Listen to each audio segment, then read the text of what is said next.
interesting aphorism in this book. So what I want us to do is to just go ahead and take the book here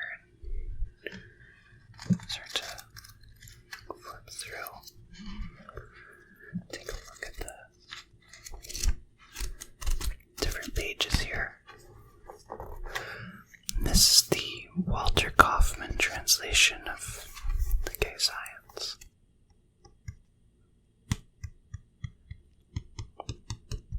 And this is a very interesting commentary and translation because, as you can see, on nearly every page there are footnotes upon footnotes upon footnotes that tell you so many really interesting things about the book and about Nietzsche and about philosophy.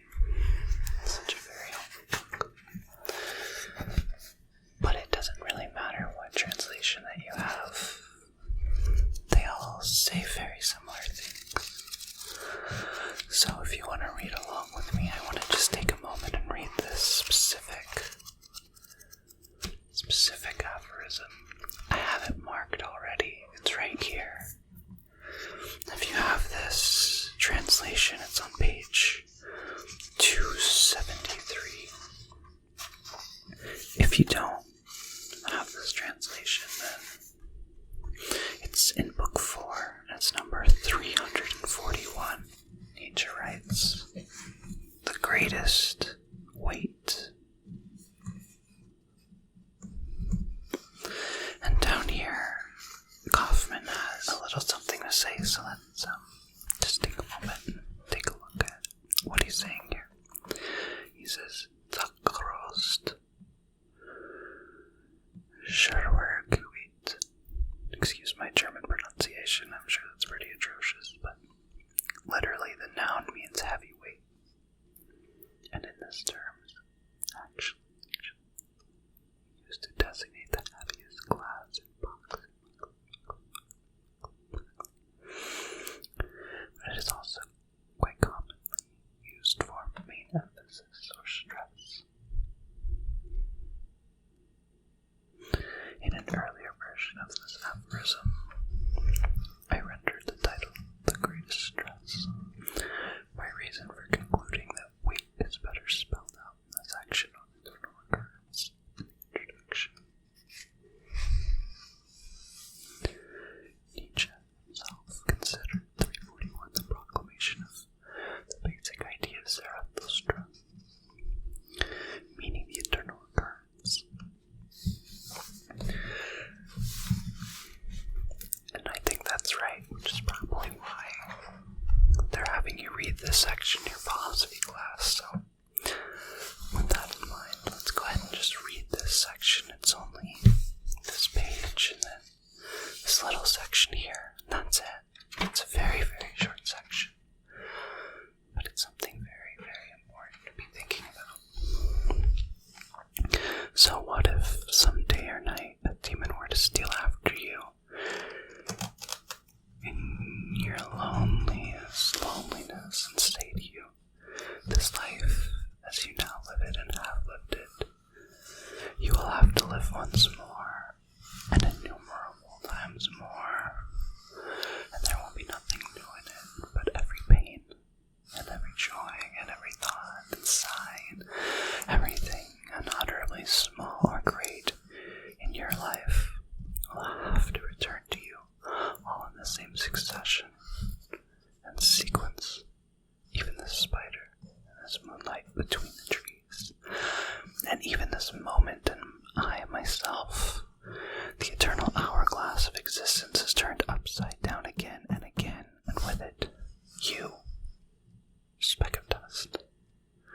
Would you not throw yourself and gnash your teeth and curse the demon who spoke thus? Or have you once experienced a tremendous moment when you would have answered him, "You are a god," and never have I heard anything more divine? If this thought gained possession of you, it would change you, as you are, or perhaps crush you. The question in each and everything: do you desire this once more and innumerable times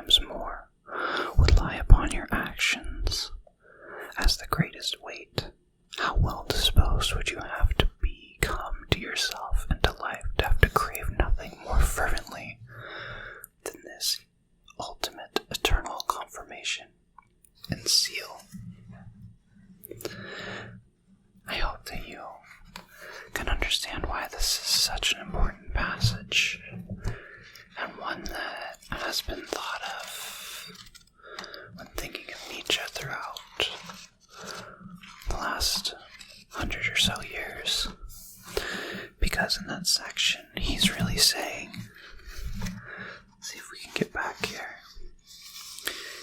He's saying, what if one night when you were sitting there feeling frustrated, a demon came into your room and said to you, you're going to have to live life just as you left it over and over again. Would you sit there and feel as if this demon told you something terrible and horrible? Would you think to yourself, my God, I have to live my life over and over again just as it was? Like if I flip the pages of this book, it's the same book with my notes and Nietzsche's words and Kaufman's translation over and over and over again, page after page. It's the same. And every time I start at page 272 and I flip, I get 274, blank page, 280, 282, 284. See what I'm saying?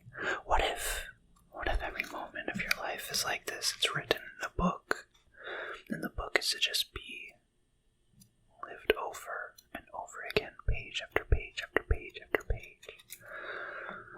Nietzsche's asking us to think about this. If we lived in a world that was like that, would we stress and feel horrible and feel pain and be frightened of the fact that our lives would be played again and again and again and again on repeat?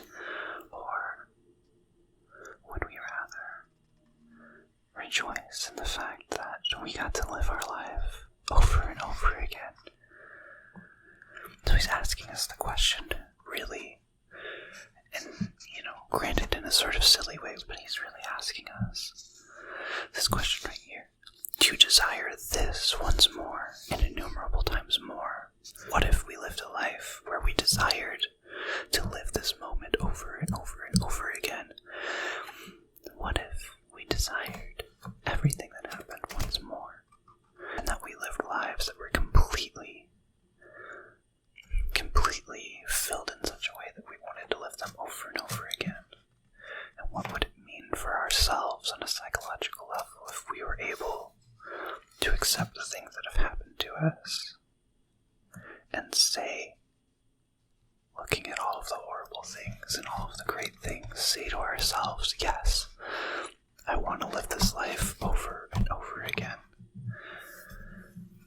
It's sort of a weird thought experiment, but if you think about it, really the point is one about personal power and one about growth.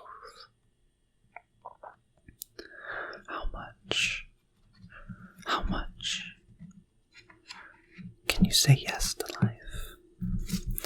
And that's really one of Nietzsche's biggest projects. A lot of people see him as such a negative thinker, philosopher about nihilism. And really, he's anything but. He's a thinker that's saying to us, how can we create a new story, a new mythology of mankind that would allow us to live in such a way that we progressed constantly as human beings? Anyway, I hope that's been helpful for you, this little snippet here from the Gay Science. And hopefully I'll see you again down here